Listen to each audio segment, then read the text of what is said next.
Jiwoo stared at the message on her screen until the words blurred together. She read it again, hoping somehow the meaning would change. It didn't.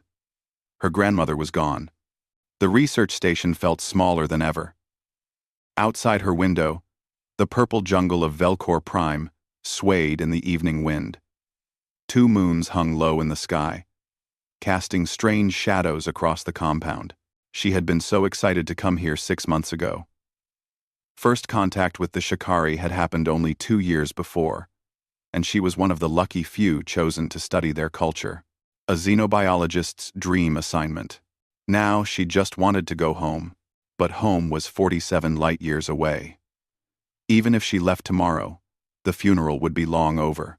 Her family would gather without her.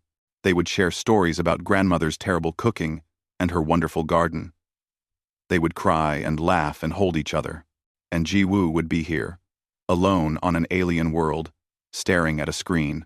She closed the message, then opened it again, then closed it. Her hands shook.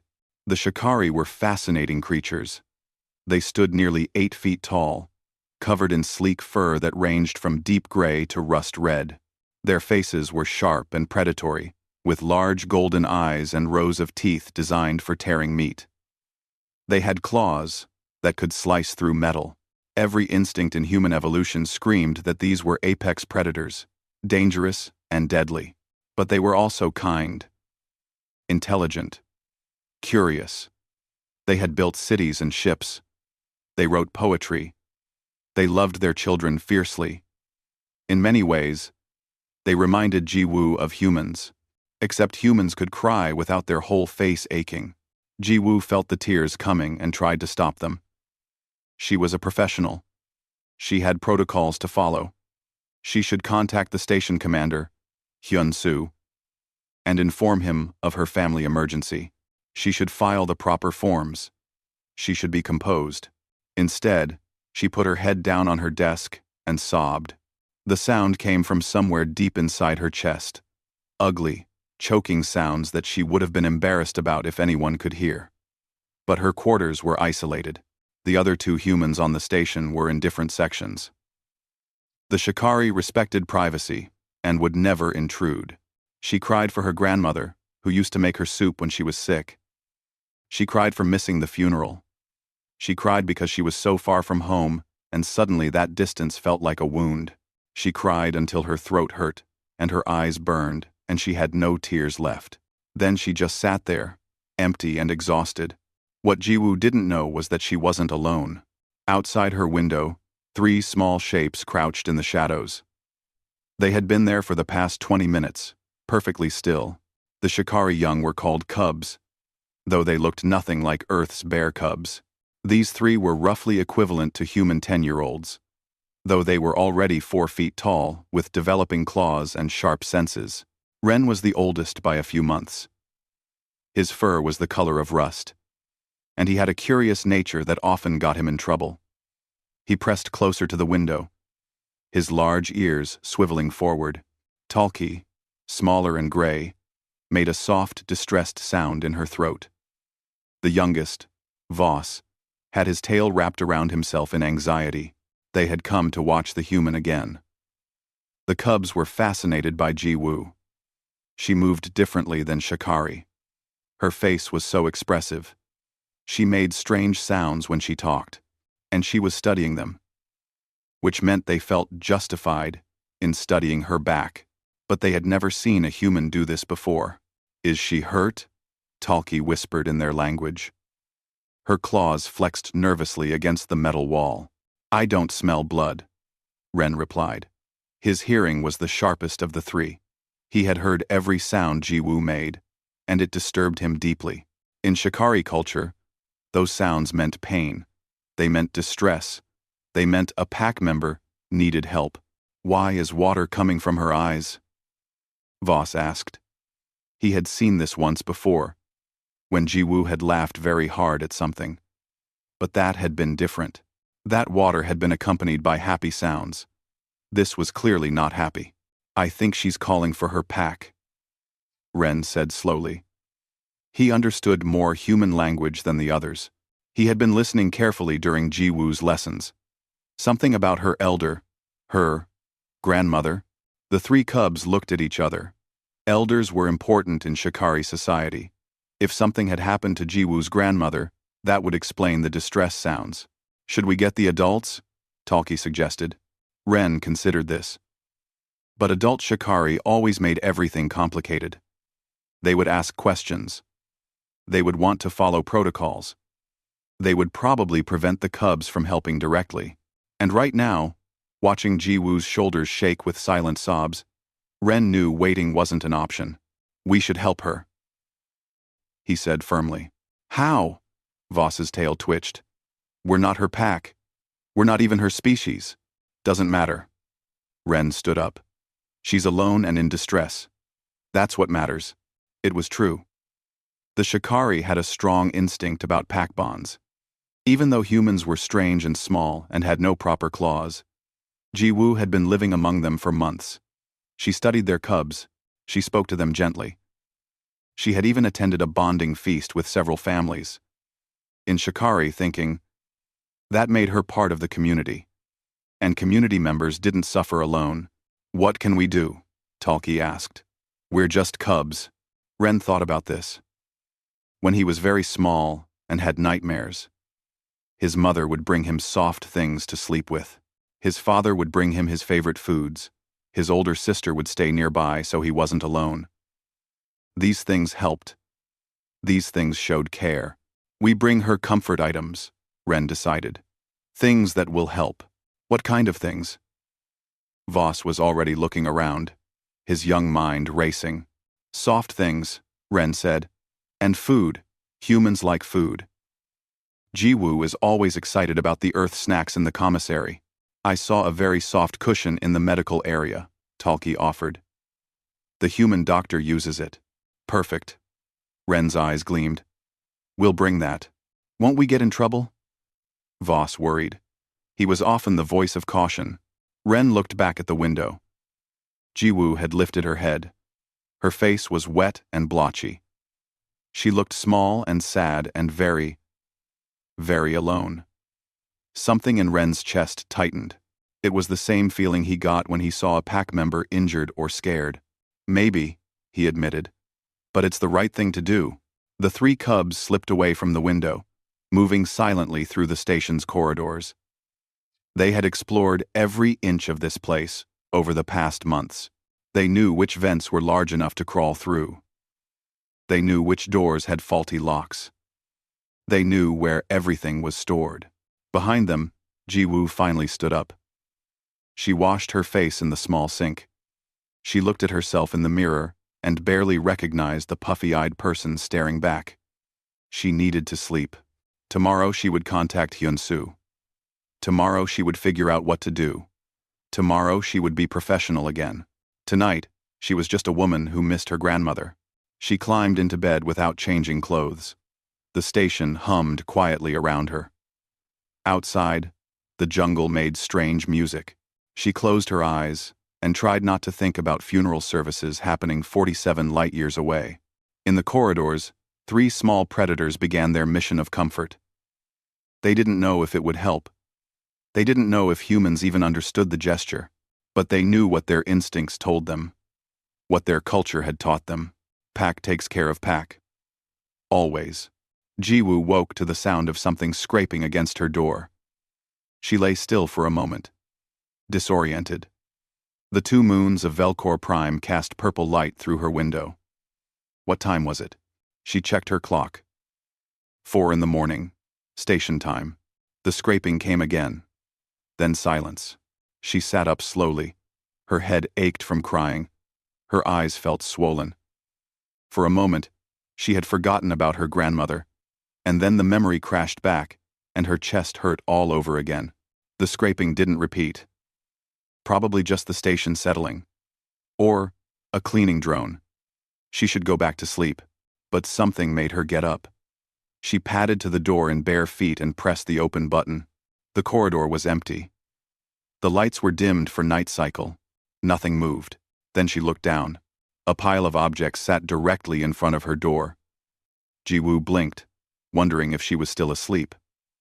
She crouched down to examine them more closely.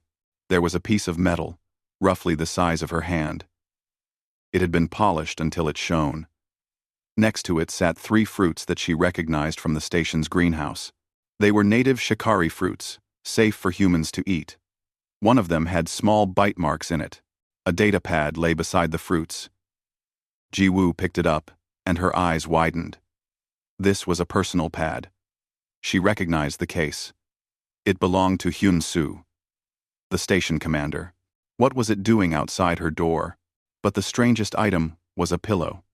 A very familiar pillow. Ji-woo had seen it just yesterday in the medical bay.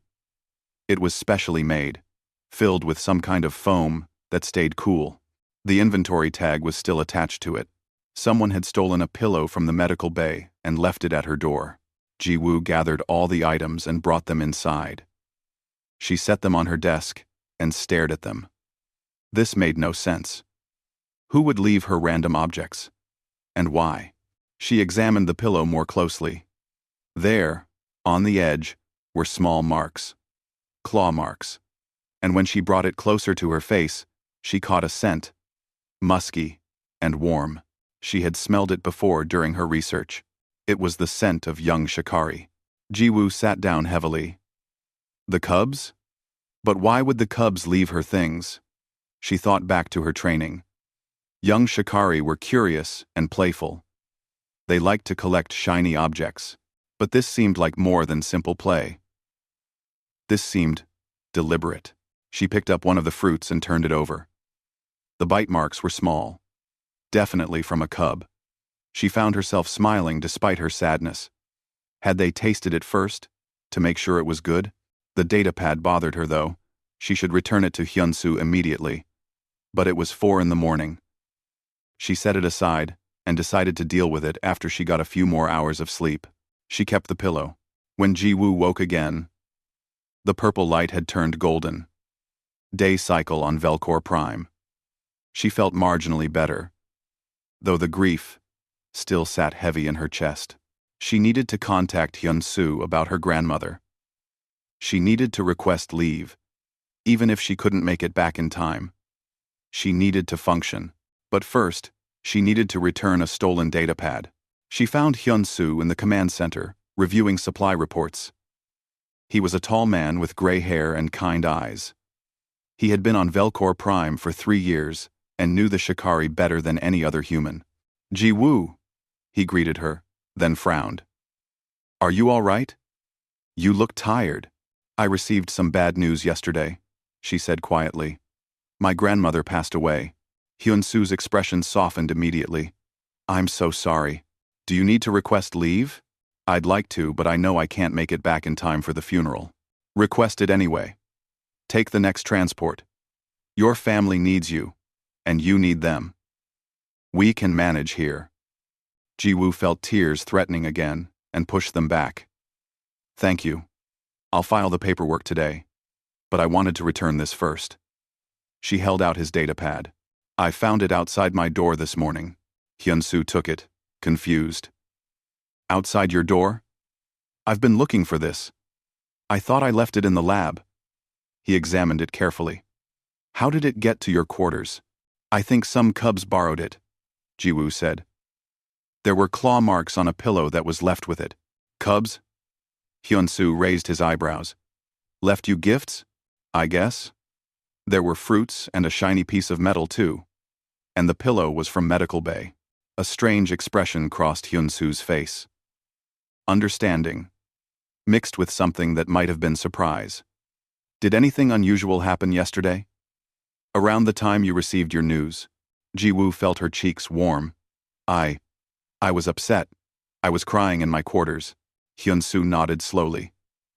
Did you have your window open? Or were you near a window? Yes, but I don't see what that has to do with... The cubs might have seen you, Hyun-soo said gently. Or more likely, heard you. Shikari hearing is very sensitive, especially in the young. They can detect distress calls from great distances. Distress calls?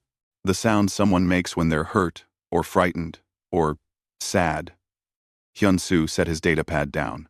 In Shikari culture, If you hear a pack member in distress, you respond. You bring comfort items. Things that might help. Ji-woo thought about the pillow. The soft, stolen pillow. They thought the pillow would comfort me? Young Shikari like soft things when they're upset. They probably assumed you would too.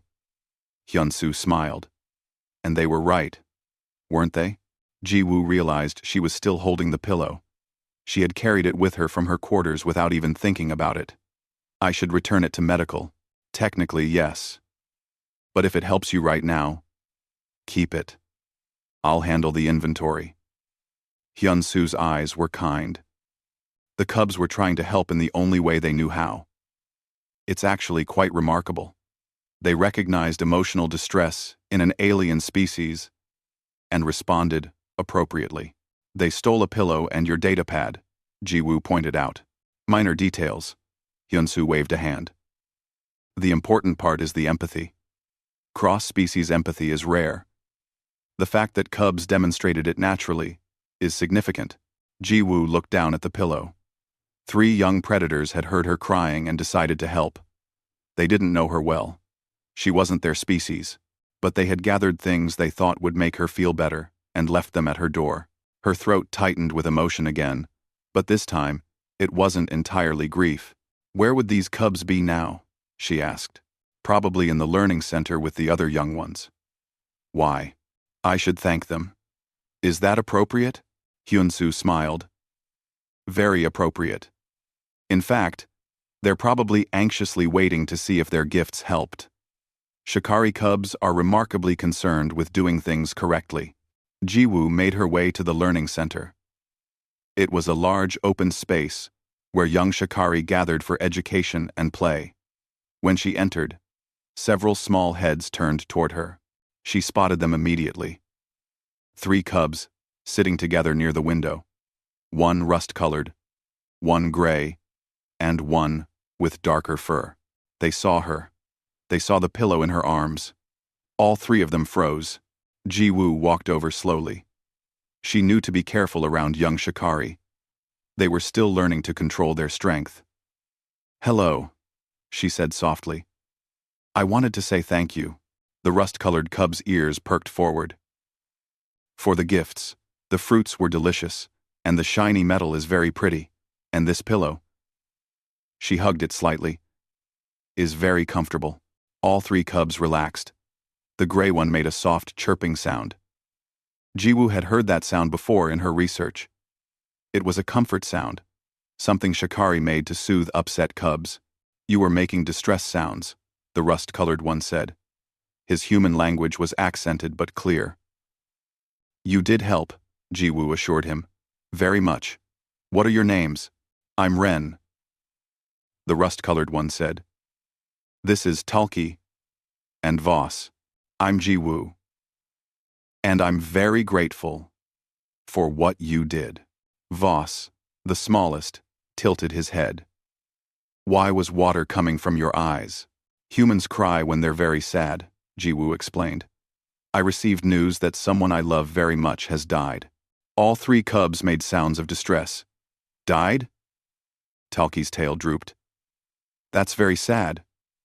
Ah, yes, it is. Do you still need comfort items? Ren asked seriously. We can bring more. Ji-woo felt something warm bloom in her chest, despite the grief. These cubs barely knew her, but they were offering to help again. The pillow is enough for now. But thank you for offering. If you need anything, you tell us, Ren insisted. Pack helps pack. Ji-woo looked at the 3 young faces watching her with concern. Pack helps pack. She wasn't part of their pack. Not really. But apparently, these cubs had decided that didn't matter. I will, she promised. Thank you. As she left the learning center, still holding the stolen pillow, Ji-woo found herself thinking about family. About the family she had lost, and the unexpected kindness she had found light years from home. The gifts didn't stop. Ji-woo found another small pile outside her door 2 days later. This time it included a smooth stone, a flower from the greenhouse, and a package of Earth cookies from the commissary. The cookies made her laugh and cry at the same time. They were her favorite kind, the ones she always bought. How did the cubs know? She asked Hyun-soo about it during their afternoon meeting. He smiled knowingly. They've been watching you, Ji-woo. Cubs are very observant. They probably noticed which snacks you selected. They stole cookies from the commissary? Borrowed, Hyun-soo corrected with a wink. I'll handle the inventory, Dae-hyun mentioned. There have been some unusual activity reports, but nothing serious. Dae-hyun was the station's security officer, a quiet man who took his job very seriously. Ji-woo made a mental note to apologize to him for the trouble her small benefactors were causing. That evening, she left a note outside her door. She wrote it in both human and Shikari language. Thank you for the gifts. They make me feel better. Ji-woo. Ji-woo. Ji-woo. Ji-woo. The next morning, the note was gone. In its place was a new gift. A small carved figure. It was rough and clearly made by inexperienced hands. But Ji-woo could tell. It was meant to be an animal, something with 4 legs and a tail. She turned it over carefully and found a name scratched into the bottom. Voss. He had made this himself. A small cub had spent time carving something just for her. Ji-woo placed it carefully on her desk where she could see it while she worked. The gifts continued over the next week. Some were practical, like more food items. Some were clearly just things the cubs found interesting, like colorful rocks or unusual leaves. Once, they left her a recording crystal, the kind Shikari used for storing data. Ji-woo was puzzled until she activated it. Then she heard sounds. Earth sounds. Birds chirping. Wind in trees. Ocean waves. The cubs had somehow accessed the station's cultural database and recorded sounds from Earth for her. She sat in her quarters and listened to those sounds for an hour, tears streaming down her face. But they were different tears now. Not just grief, but gratitude mixed in. She started seeing the cubs more often. They would watch her from doorways or around corners. At first, they would dart away if she looked directly at them. But gradually, they grew bolder. Ren started greeting her in the corridors. Talkie would chirp softly when Ji-woo passed by. Voss still seemed shy, but he always watched her with those large golden eyes. One afternoon, Ji-woo made a decision. She gathered some Earth snacks that were safe for Shikari to eat and sat outside her quarters in the common area. She waited. It didn't take long. She heard the soft padding of clawed feet.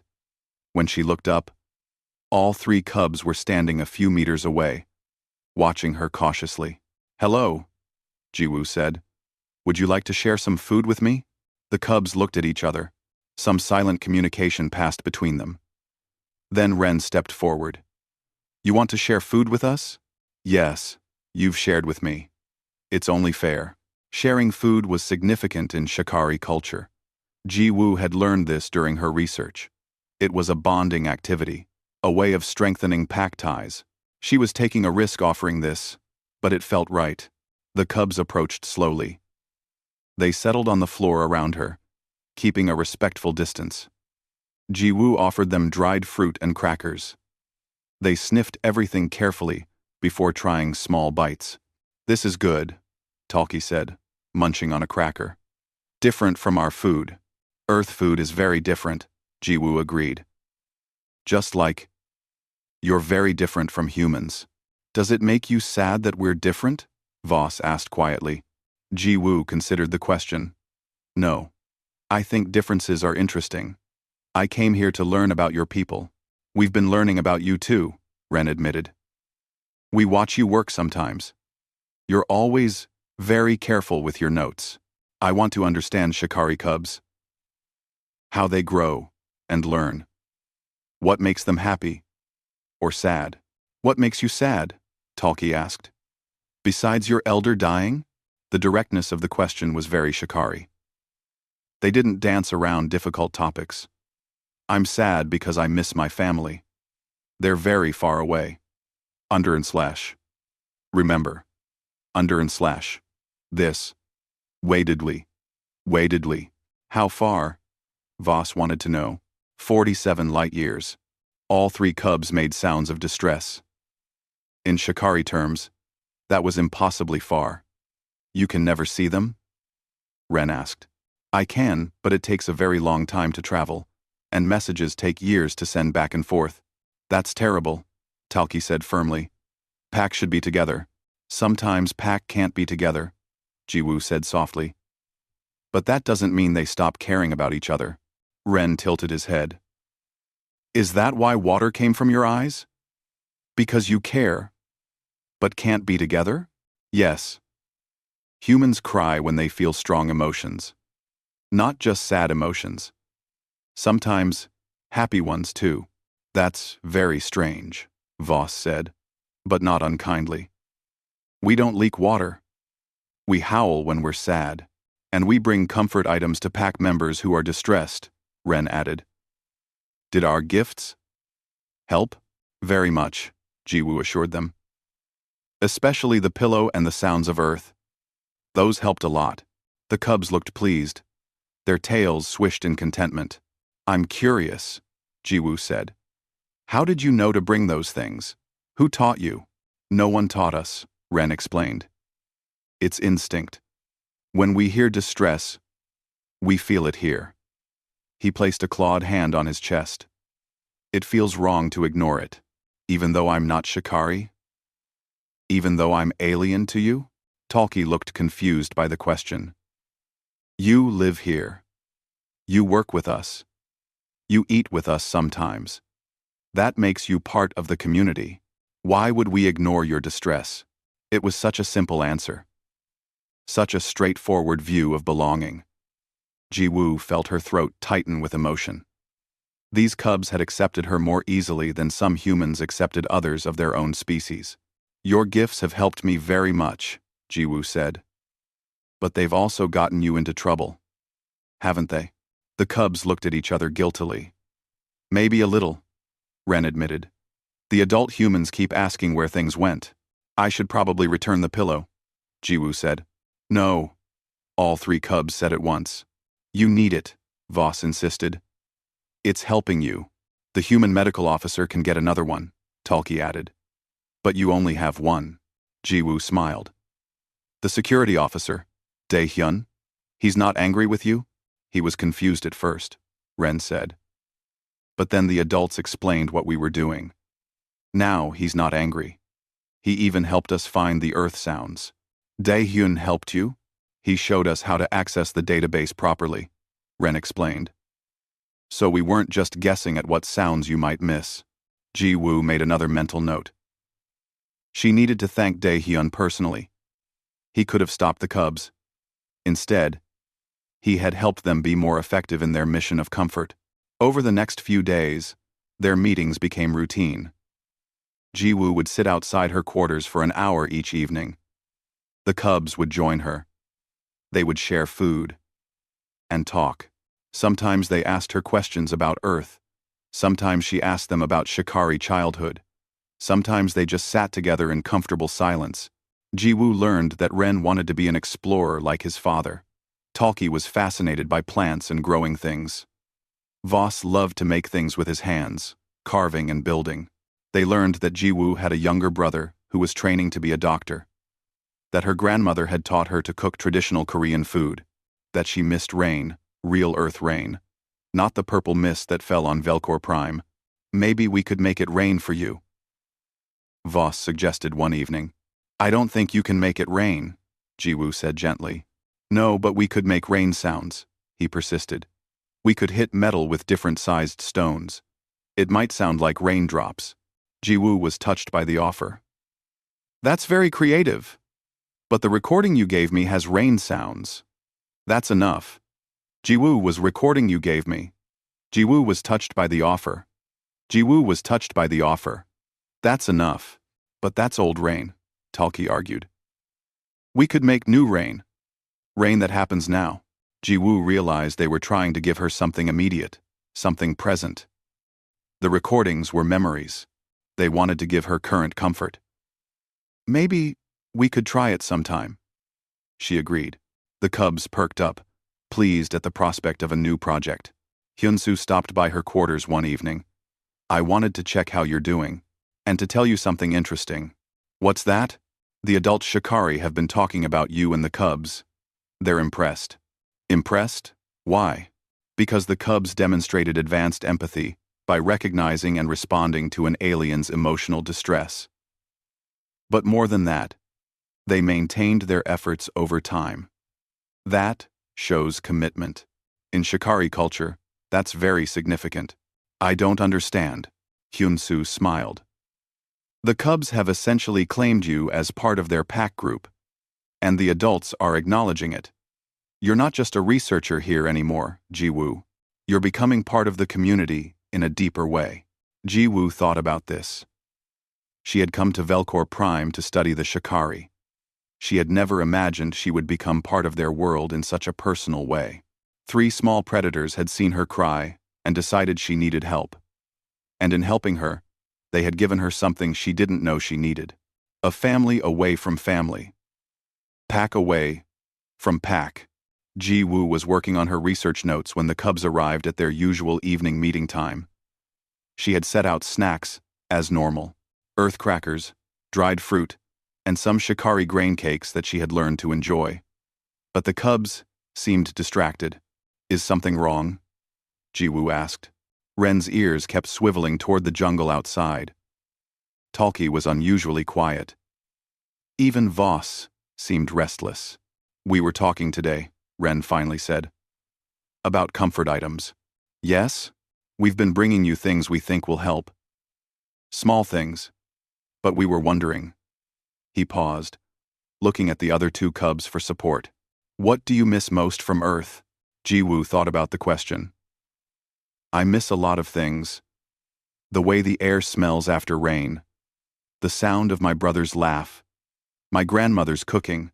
Cooking? Talkie perked up. Food? Yes. She made wonderful food. Traditional dishes from our culture. I haven't had anything like that since I came here. The cubs exchanged glances. Some silent communication passed between them again. Ji-woo had noticed they did this often. Pack communication. Probably. Very subtle signals that humans couldn't easily read. What kind of food did she make? Voss asked. All kinds. Soups and stews. Rice dishes. Meat cooked with vegetables and spices. Things that take a long time to prepare. Ji-woo smiled sadly. The commissary food here is fine, but it's not the same as home cooking. Ren stood up suddenly. We need to go. We have lessons. The cubs left quickly, which was unusual. Normally they stayed for at least an hour. Ji-woo watched them go, confused. Had she said something wrong? She didn't see the cubs for 2 days after that. It was the longest they had gone without visiting since they started their gift-giving. Ji-woo found herself missing them. She had grown used to their company, their curious questions, their earnest desire to help. On the 3rd day, alarms started blaring throughout the station. Ji-woo ran to the command center, where Hyun-soo was already coordinating. What's happening? 3 cubs have left the compound and gone into the jungle, Hyun-soo said, his face tight with worry. Alone. What? Why? We don't know. The adult Shikari are organizing a search party. Cubs aren't supposed to go into the deep jungle without adult supervision. There are dangerous creatures out there. Ji-woo felt ice form in her stomach. Which cubs? We. Ji-woo felt. Hyun-soo checked his screen. Ren, Talkie, and Voss. No, Ji-woo breathed. What? Oh. I told them I missed my grandmother's cooking. They must have misunderstood. They think I need food. Hyun-soo's eyes widened. They went hunting? Cubs aren't ready for that. They haven't been trained yet. 3rd Bay. U. 3rd. 34 Marn. The Rizalda W. The Rizalda W.A. When a cubs are wadden, tell Hevagon. The Rizalda W.A. Tell Hevagons from Warn. The Rizalda Dae-hyun burst into the command center.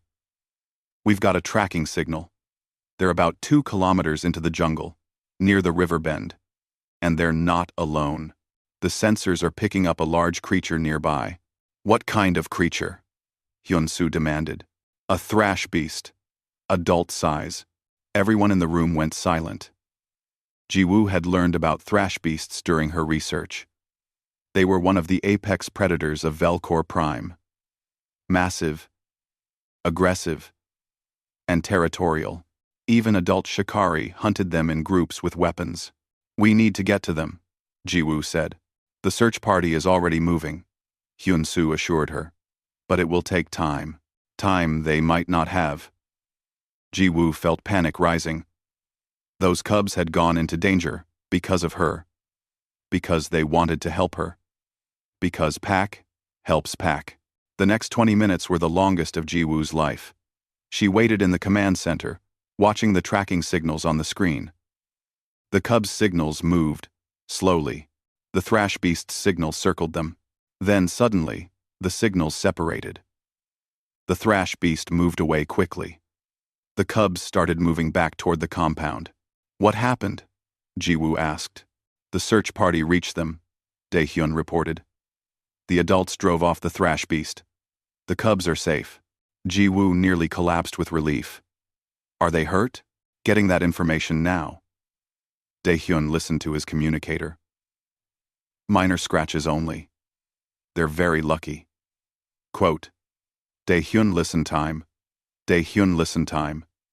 Dae-hyun listen time. Getting that information now. Dae-hyun listen time. Dae-hyun listen time. Dae-hyun listen time. Dae-hyun listen time. When the search party returned, Ji-woo was waiting at the entrance. The 3 cubs looked exhausted and dirty.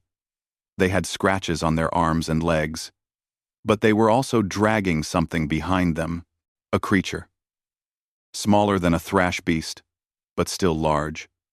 Maybe the size of a big dog on Earth. It was already dead. The adult Shikari were talking rapidly among themselves, clearly upset with the cubs. But when Ren saw Ji-woo, he perked up. All 3 cubs immediately dragged their prize toward her. We brought you food, Ren announced proudly, despite his exhaustion. Ji-woo stared at the dead creature, at the 3 small, scratched, proud faces looking up at her. At the adults who had stopped talking to watch this interaction.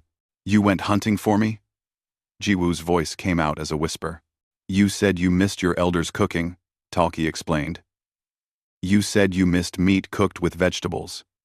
We can't cook, but we can hunt. We brought you fresh meat. This is a river runner, Voss added. They're good eating, safe for humans. We checked the database. Ji-woo felt multiple emotions crashing through her at once. Horror that they had put themselves in danger. Gratitude for their intentions. Awe at their dedication. And underneath it all, a deep, aching tenderness for these 3 young creatures who cared so much. We know we're not supposed to hunt alone yet, Ren said quickly. We know we broke rules, but you needed food. You said you missed it, and Pack provides for Pack. One of the adult Shikari stepped forward. She was tall and rust-colored like Ren. Probably his mother. She looked at Ji-woo with intelligent golden eyes. The human understands what they did? Ji-woo met her gaze. They hunted for me. They risked their lives to bring me food because they thought I needed it. They brought down a river runner without training, without weapons, 3 cubs working together. The adult's voice held a mixture of pride and anger. It was foolish and dangerous. But it was also, she paused, searching for the word, impressive. Ji-woo knelt down in front of the 3 cubs. They watched her anxiously. What you did was very brave and very kind. But it was also very dangerous. You could have been hurt. You could have been killed. But we weren't, Ren pointed out. And now you have food. I can't accept this gift, Ji-woo said gently. All 3 cubs' ears drooped. Why not? Voss asked, his voice small. We hunted well. We brought it to you. You hunted excellently, Ji-woo assured them. But I can't eat this creature. My human body can't process it safely. The cubs looked shocked. But, the database said, the database probably said it's not toxic to humans. That's true. But that doesn't mean I can digest it properly. I would get very sick. The cubs looked at each other in dismay. All their work, all that danger, and Jiwoo couldn't even eat what they brought. However, Jiwoo continued, in my culture, when someone brings you food, the proper thing to do is share it together. Even if I can't eat the meat, I can participate in preparing it and honoring the hunt. She looked at Ren's mother as she said this. The adult Shikari studied her for a long moment. Then she nodded slowly. That would be acceptable and appropriate.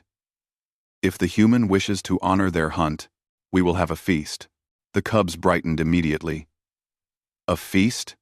Talkie asked. You brought down a river runner. That deserves recognition. She looked at the three cubs sternly. After you're punished for leaving the compound without permission. The cubs drooped again. Yes, mother, Ren said meekly. Over the next few hours, Jiwoo learned about Shikari feast preparations. Several adult Shikari helped process the river runner. They worked efficiently with sharp tools, separating meat and organs. Nothing was wasted. Jiwoo couldn't help with the butchering. But Hyunsu showed her how to participate in other ways. She helped gather vegetables from the greenhouse. She prepared the feast space, arranging cushions and setting out dishes. Small tasks, but meaningful ones. The cubs, after receiving their punishment from their parents, were allowed to attend the feast. They sat close to Jiwoo, their tails wrapped around themselves in contentment, despite their earlier scolding. The adult Shikari cooked the river runner over an open fire. The smell was actually quite good, Jiwoo thought. Smoky and rich. She might not be able to eat it, but she could appreciate the aroma. When the food was ready, Ren's mother stood. She spoke in Shikari language, and Hyunsu quietly translated for Jiwoo. 3 cubs went into the jungle today. They broke rules. They faced danger. But they did so with courage and purpose. They hunted for a pack member in distress. They brought down prey to provide comfort. This is the spirit of pack. This is what we teach our young. Today they learned too early, and in danger, but they learned well. She looked directly at Jiwoo. The human Jiwoo has honored their gift. She has participated in preparation, though she cannot eat. She has shown respect for our ways while maintaining her own. This too is the spirit of pack, learning from each other, helping each other, respecting differences. The adult Shikari howled together, a sound that made Jiwoo's bones vibrate. The cubs joined in, their voices higher and not quite as powerful. Then, everyone looked at Jiwoo expectantly. Jiwoo said. I can't howl. Make your sound, Ren encouraged. Whatever sound means joy and pack for humans. Jiwoo thought about it. Then she laughed.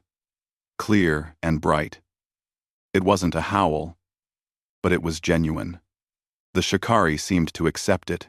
They ate together, Jiwoo with her vegetables and grain cakes, the Shikari with their river runner meat. The cubs stayed close to her throughout the meal. At one point, Voss leaned against her arm. His warm weight was comforting. I'm sorry we scared you, Ren said quietly. But we heard you say you were hungry. I wasn't hungry for food, Jiwoo tried to explain. I was hungry for connection, for memories of my grandmother, for the feeling of home. What's the difference? Talkie asked, genuinely confused. How could Jiwoo explain emotional needs to young predators who thought in practical terms? Sometimes, humans need things that aren't physical. We need to feel connected to our past and our people. Ren considered this. So, when you said you missed cooking, you meant you missed the feeling of cooking with your elder? The connection? Yes, exactly. That's complicated, Voss observed. Very, Jiwoo agreed. Next time tell us clearly what you need, Ren said firmly. So we don't risk our lives for the wrong thing. Jiwoo laughed again, though her eyes were wet. Next time I will be very clear. But please, no more dangerous hunts. Promise me. The three cubs looked at each other. Then at their parents, who were watching. Then back at Ji-woo. We promise, they said together. As the feast wound down and Shikari began to tell hunting stories, Ji-woo realized something. Her grandmother's funeral had happened days ago. She had missed it. She would never taste her grandmother's cooking again. That loss was real and painful, but sitting here, surrounded by alien predators who had adopted her into their pack, Ji-woo felt less alone. The cubs had tried to fill an unfillable void, and though they couldn't succeed, their attempt meant everything. Pack takes care of pack. Even when pack doesn't quite understand what the other needs, they try anyway. 3 weeks passed. The cuts on the cubs healed into small scars they wore with pride. Ji-woo's grief hadn't disappeared, but it had changed. It was still there, a weight in her chest. But she had learned to carry it alongside other feelings. Joy, curiosity, gratitude. The cubs came to visit every day now. Sometimes their visits were scheduled. Sometimes they would just appear in her lab while she worked, settling quietly in the corner to watch. At first, the other researchers were surprised. Then they became used to seeing Ji-woo, with 3 small shadows following her. You've been adopted, Dae-hyun said one afternoon. He had stopped by her lab to return some equipment. Completely and officially. What do you mean, officially? Ji-woo looked up from her microscope. The adult Shikari had a council meeting last night. They formally recognized you as part of the Cubs pack group. That means you have certain responsibilities now. And certain protections. Ji-woo set down her work. What kind of responsibilities? You're expected to attend important pack events. Bonding ceremonies, achievement celebrations, that sort of thing.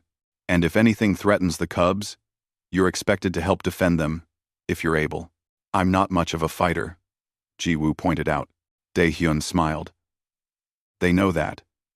It's more symbolic than practical. The point is that you're acknowledged as pack. You belong. That word again, belonging. Ji-woo had felt like an outsider for so long. Even on Earth, she sometimes felt disconnected, too focused on her work, too different from her peers. But here, on an alien world, 3 young predators had decided she was one of them.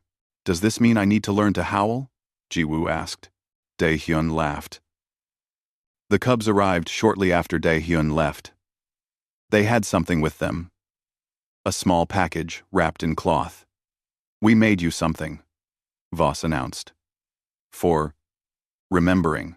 Ji-woo opened the package carefully. Inside was a carved wooden box. The lid had an image carved into it. A flower that looked similar to the ones her grandmother used to grow. Not exactly the same, but close enough that Ji-woo's breath caught. We asked Hyun-soo what flowers from your home looked like, Talkie explained. We tried to copy it. It's for keeping important things, Ren added. Things you want to remember. Things. Ji-woo ran her fingers over the carving. The work was rough, but careful. Someone had spent hours on this. It's beautiful. Did you all work on it? Voss did most of the carving, Ren admitted. He's best at it. But we all helped plan it. Ji-woo opened the box. Inside, there were already a few items. The first small carved figure Voss had made. A dried flower from the station greenhouse. A smooth stone. Her first gifts, from the cubs. We saved them, Voss said quietly. We thought maybe you would want them, for remembering us when you go home. Ji-woo felt tears threatening. When I go home, Hyun-soo said there's a transport coming in 2 weeks. He said you requested leave. We thought. Talkie's voice trailed off. We thought you were leaving. Ji-woo had forgotten about that request. She had filed it the day after her grandmother died, when she was desperate to go home.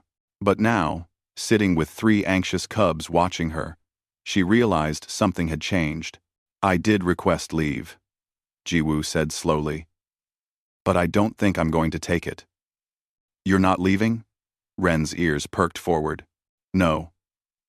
My grandmother's funeral has already happened. Going back now won't change anything. And my work here is important. You three are important. More important than going home? Voss asked. Jiwoo considered how to explain this. My grandmother taught me a lot of things. One thing she always said was that home isn't just a place. It's where you're needed, where you're wanted, where you belong. She looked at each cub in turn. I belong here now. With you. The cubs made happy chirping sounds. Talkie actually bounced slightly. But I want to show you something, Jiwoo said. Come with me to my quarters. Jiwoo. Jiwoo. Jiwoo. The cubs followed her through the station. Other Shikari nodded at them as they passed. Jiwoo noticed that she was being greeted more often now. Not just by cubs, Jiwoo, but by adults too. Daehyun was right. She had been officially adopted into the community. In her quarters, Jiwoo pulled out her personal communicator. She had been working on something for the past few days. I want to tell you about my grandmother. About the person I lost. Is that okay? The cubs settled on the floor around her. Yes, Ren said seriously. We want to know about your pack. Jiwoo pulled up pictures from her files. Images of her grandmother in her garden. At family dinners. Holding baby Jiwoo. She told them stories. About learning to cook. About her grandmother's terrible singing voice. About the time she had chased a thief down the street with a broom. The cubs listened intently. They asked questions. They wanted to know about earth plants and earth food, and why humans celebrated birthdays. They wanted to understand who this person was that meant so much to Jiwoo. She sounds fierce, Ren said when Jiwoo finished. Like a good pack elder. She was fierce, Jiwoo agreed, and kind, and stubborn. You miss her, Talkie observed. I do. I always will. Is that why you still look sad sometimes? Voss asked. Jiwoo nodded. Grief doesn't just disappear. You carry it with you. But it gets easier to carry when you have help. We'll help, Ren said firmly. That evening, Hyunsu visited Jiwoo's quarters. I heard you're not taking the transport. No, I'm staying. Your family will understand. I'll send them a message. They'll understand. My grandmother would want me to stay where I'm needed. Jiwoo paused. I want to do something, though. Something to honor her memory. But I'm not sure what's appropriate. Hyunsu thought for a moment. The Shakari have remembrance ceremonies. When an elder dies, the pack gathers to share stories and honor their memory. It helps the grieving and keeps the elder's spirit alive in memory. Could we do something like that here, for my grandmother? I think that would be very appropriate. And the cubs would want to participate. They planned the ceremony for the following evening. Jiwoo invited the few humans on the station and told the cubs they could invite any Shikari who wanted to come. She wasn't sure how many would show up. She should have known better. When she arrived at the gathering space, it was full. Not just the cubs and their immediate family, but dozens of Shikari. Adults and young ones, all settling on cushions and looking at her expectantly. They came to honor your elder, Hyunsu whispered. Because you're pack now. Your loss is their loss. Jiwoo felt overwhelmed. She had prepared some words, but now facing this crowd of alien predators who had come to mourn someone they never met, she wasn't sure she could speak. Ren stepped forward. Jiwoo is going to tell us about her pack elder, about the one who died. We should listen and remember. The gathering quieted. Jiwoo took a deep breath and began. She told them about her grandmother's life, about growing up in Korea during difficult times, about immigrating to a new country, about raising children and grandchildren, about a woman who was strong and kind and taught Jiwoo to be curious about the world. She showed pictures. She shared stories. And when her voice broke, the cubs came and sat beside her, offering silent support. Then something unexpected happened. The adult Shikari began to share their own stories. About their elders, about the pack members they had lost, about grief and memory, and how love continues, even after death. Ren's mother spoke about her own mother, a fierce hunter who had died defending cubs from a predator. Talkie's father told about his elder, who had taught him to carve wood. Voss's parents shared about an uncle who had explored distant lands before the Shikari had ships. The stories wove together. Human and Shikari. Different species, different worlds, but the same fundamental experiences. Love, loss, memory, grief. When the sharing ended, the Shikari began to howl. A long, mournful sound that spoke of loss and love and remembrance. The sound filled the space and seemed to vibrate through the floor. It was beautiful and sad and powerful. Jiwoo couldn't howl, but she could cry. And this time, her tears were witnessed and honored by an entire pack of alien predators who understood that grief was grief, regardless of species. The cubs stayed close to her through the whole ceremony. When it ended and the Shikari began to leave, offering quiet words of comfort, the three young ones remained. Did it help? Ren asked. Talking about her? Yes, Jiwoo said. It helped a lot. Thank you for suggesting this. We didn't suggest it, Talkie said. Hyunsu and you planned it. But you came. And you brought everyone. That mattered. Of course we came, Voss said. As if it was obvious. Pack honors pack. Over the next few days, Jiwoo found herself settling more deeply into station life. She worked on her research. She attended pack gatherings. She learned to cook some Shikari foods, even if they tasted strange to her human palate. And every evening, 3 cubs came to visit. Sometimes they brought gifts still, small things, a pretty rock, a new carving. Once, Talkie brought her a flower she had grown herself in the greenhouse. Sometimes they just sat together. Jiwoo working on her notes, the cubs doing their homework or playing quiet games. Comfortable silence. One evening, about 2 months after her grandmother's death, Jiwoo was recording a message to send to Earth. The messages took years to travel. But she wanted her family to know she was okay, that she had found a place where she belonged. The cubs were with her, as usual. They were curious about the recording process. What are you telling your birth pack? Ren asked. I'm telling them about my work. About the station. About you. 3. What are you saying about us? Voss wanted to know. Jiwoo smiled. I'm telling them that I have a new family. That 3 young Shikari saw me crying and decided to help. That they brought me gifts and snacks and one entirely stolen pillow.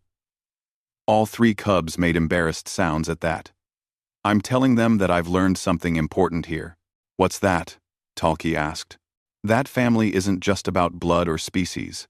It's about who shows up when you need them. Who brings you comfort. Who sits with you in grief.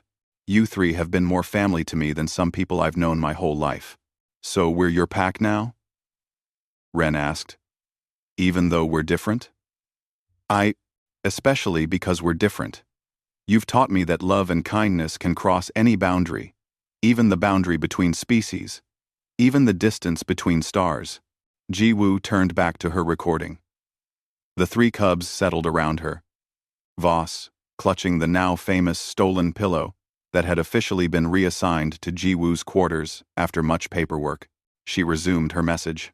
Mom, Dad, I know you were worried when I didn't come home, but I want you to understand something. Grandmother always told me to follow where I was needed. Right now, I'm needed here. I have work to do. I have a pack who depends on me. And I depend on them. She glanced at the cubs, who were trying to stay quiet but kept making small, happy sounds. I miss you. I miss home. But I've learned that home isn't just one place. It's wherever you find people who care about you. And I've found that here, in the most unexpected way. 3 young Shikari named Ren, Talki, and Voss saw me crying and decided I needed help. They brought me everything they thought would make me feel better. They risked their lives hunting for me. They held a ceremony for grandmother even though they never met her. Outside the window, Velcor Prime's jungle glowed with bioluminescence. The purple foliage swayed in the night wind. 2 moons hung in the sky, casting their strange, beautiful light over an alien world that had somehow become home. I think grandmother would understand. She always said the universe was bigger than we could imagine, that there were wonders waiting beyond our little corner of Earth. She was right. Ada. And the greatest wonder I've found isn't the alien plants or the new science or the incredible technology. It's this: the discovery that kindness exists everywhere. That love transcends species. That a human woman and 3 predator cubs can become family. Jiwoo felt Talki lean against her side. Ren rested his head on her knee. Voss held her hand with his small, clawed fingers. So, don't worry about me. I'm not alone. I'm not lost. I'm exactly where I need to be. With my pack. My strange, wonderful, interspecies pack, who brought me pillows and snacks when I needed them most. She ended the recording and looked at the 3 young faces watching her. Thank you, she said simply, for everything. Pack takes care of pack, Ren said. It had become their motto. Always. As the cubs eventually left for the night, making plans to visit again tomorrow, Jiwoo sat in her quarters and looked at the carved memory box they had made her. She opened it and added one more item: a picture of the 3 cubs, taken earlier that day. They were all trying to pose seriously, but Voss was mid-chirp, and it made everyone look silly. She would carry her grief always. The loss of her grandmother would never completely heal. But alongside that grief, she carried something else now. The joy of unexpected friendship. The comfort of belonging. The knowledge that family could be found in the most unlikely places. Outside, the jungle sang its alien songs. Inside, a human woman smiled at pictures of her predator cubs and thought about how strange and wonderful the universe really was. Humanity's greatest strength wasn't its technology or its adaptability or its stubborn survival instinct. It was this: the ability to look at something completely alien and see family, to cross impossible distances and build bridges of kindness, to turn predators into protectors and strangers into pack. 47 light-years from Earth, Jiwoo had learned the most important lesson of all. Love doesn't need to be translated. Kindness needs no common language, and sometimes, the family you choose is worth more than the one you were born into. Though in Jiwoo's case, she didn't have to choose. She had both. A family on Earth, who loved her from across the stars, and a family here, who brought her stolen pillows and imperfect carvings and unconditional acceptance. She was, in every way that mattered, home.